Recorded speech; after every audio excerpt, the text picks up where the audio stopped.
नमस्कार, सत्यप्रिया है दलित शोषित प्रवासी समाज पार्टी से। आज तारीख 2/3/2026 तो ईरान पर जो किया गया हमला था उसमें आप देखिए कि पहले ही झटके में ईरान की टॉप लीडरशिप को ख़त्म कर दिया गया। ना सिर्फ आयतुल्ला खुमैनी साहब मारे गए बल्कि देखिए उनके बेहद सीनियर सैन्य कमांडर और रक्षा मंत्री सहित बहुत सारा राजनीतिक नेतृत्व भी मारा गया। राजनीतिक नेतृत्व के साथ साथ आप एक गौरतलब बात ये देखें कि आयतुल्ला खुमैनी साहब की लड़की दमाद और उनका पोता भी मारा गया। हम जानते हैं अमेरिका और इजराइल का जो लक्ष्य है युद्ध में, सबसे पहला तो लक्ष्य खामनेई साहब को ही मारना था, दूसरा लक्ष्य उनका सैन्य ताकत को नष्ट करना है और तीसरा परमाणु हथियारों को उनके ख़त्म कर देना है। ये युद्ध जो है लगता है सबके बावजूद पहला टारगेट तो पूरा कर लिया, लेकिन लगता नहीं है कि स्थितियाँ बहुत ज़्यादा बदलेंगी, क्योंकि आयतुल्ला खुमैनी साहब ने अपने जीते जी बहुस्तरीय उत्तराधिकार की जो है तैयारियां कर ली थी। कमेटी गठित हो चुकी है, तो जो है नया नेतृत्व बहुत शीघ्र सामने आ जाएगा। अब वो नया नेतृत्व शायद सख्त भी हो सकता है, सख्त ही होगा ज़्यादा संभावना ये है, क्योंकि उत्तराधिकारी खामनेई साहब का चुना जाना है।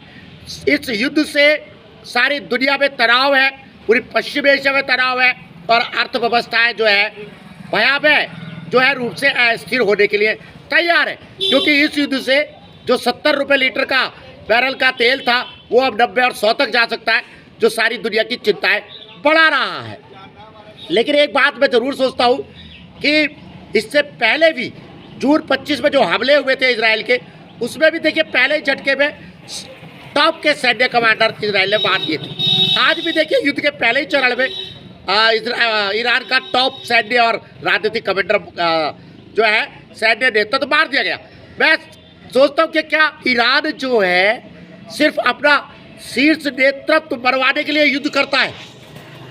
एक ही झटके में भाई, एक देश है आप जो अमेरिका और इजराइल जैसे ताकतवर देश से लड़ रहा है, इतनी सुरक्षा तो आपके टॉप नेतृत्व की रखनी होगी, इतनी सावधानियां तो आपको बरतनी ही होगी, और खासतौर से तब जब दुश्मन का लक्ष्य बिल्कुल सैन्य नेतृत्व और राजनीतिक नेतृत्व को खत्म करना है, तब भी आप वो जो है जरूरी सावधानियां नहीं करते।